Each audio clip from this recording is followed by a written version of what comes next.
Lee Anderson is a Conservative Member of Parliament for Ashfield. He is Deputy Chairman of the Conservative Party. He's also a GB News presenter on Friday evenings.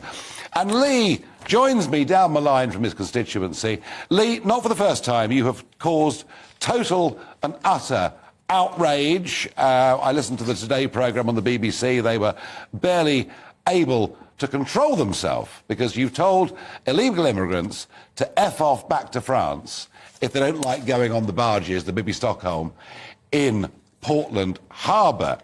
Lee, you know, all of us at times in life go a bit too far, and we need to admit perhaps we've made a bit of a mistake.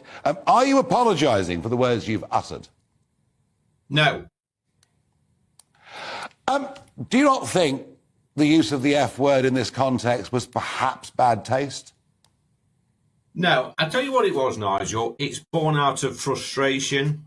It's born out of me being absolutely furious. Not just me that's being furious, my constituents and millions of people up and down the country, and I guess including yourself in this as well. They're furious, the fact that these, and I hate the word asylum seekers because they're not, they're illegal economic migrants that are coming over in their thousands there, and they're being enabled by these charities. And the nerve of it, Nigel, I've been to Calais. I've seen these migrants living in one-man tents, living in absolute squalor. Then they get here, and we do our best. We bend over backwards to put them in decent accommodation, and all of a sudden they get a choice. Let's not forget, Nigel, this barge, we've got workmen in the oil industry, grafters living on these barges, doing a good job for this great country of ours, and they never complain once. It makes me sick to the pit of my stomach when these lefty lawyers, the charities, the human rights campaigners saying it's not good enough. And like I say, if it's not good enough, then it should go back to France. In stronger words. In stronger words. No, absolutely. Now, Care for Calais say that many of these people have been through traumatic journeys across the Mediterranean and perhaps across the English Channel too, and therefore they can't go on the barge because they have a fear of water. Do you not have some sympathy for the Care for Calais argument? No, not at all, Nice. I've met these people that work for Care for Calais. Look, if they've got a fear of water, what the hell are they doing getting on a rubber dinghy, 52 a rubber dinghy and crossing the Channel, the most dangerous shipping lane in the world? If anybody believes that argument that they're scared of water, then quite frankly, they need carting off somewhere. Lee, we've got you as a party deputy chairman. We've got the Home Secretary, Suella Braverman. We've got lots of tough talk. And yet, let's be frank, let's be honest, it's your government, which you've been there in the Commons since 2019. You have overseen this total failure. And you may use the F word. And Suella may talk about life sentences for dodgy solicitors.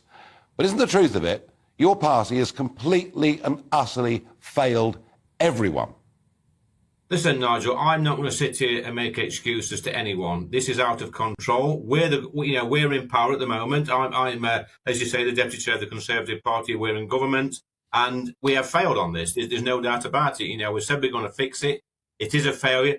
Look, we have got policies in place, and I know it's a bit hard for the British public at the moment to actually understand what we're trying to do with the Rwanda flights and the changing legislation, the illegal migration bill. And it seems very slow, it's cumbersome. We're up against it, Nigel, let's be honest. We've got the lefty lawyers, we've got the human rights campaigners, we've got the charities. Everything's against us. But no, I'm not making excuses. It's slowing us down. If the whole of Parliament was behind us in this, I'm sure this would have got through by now. But look, I'm not going to sit here, Nigel, and make excuses. It makes me sick every time I see a boat come across the Channel. It makes me furious when I see them put in hotels and on barges. And I've been contacted tonight by a soldier, an old soldier that served in Ireland in the 70s. And he told me that he was 19 years old in Northern Ireland and they were cramped in these barracks. They couldn't leave for 20 hours a day and they weren't sure whether or not they was going to come home alive. Now, if we can treat our own soldiers like that, then these migrants need to look up and think that this is a great country.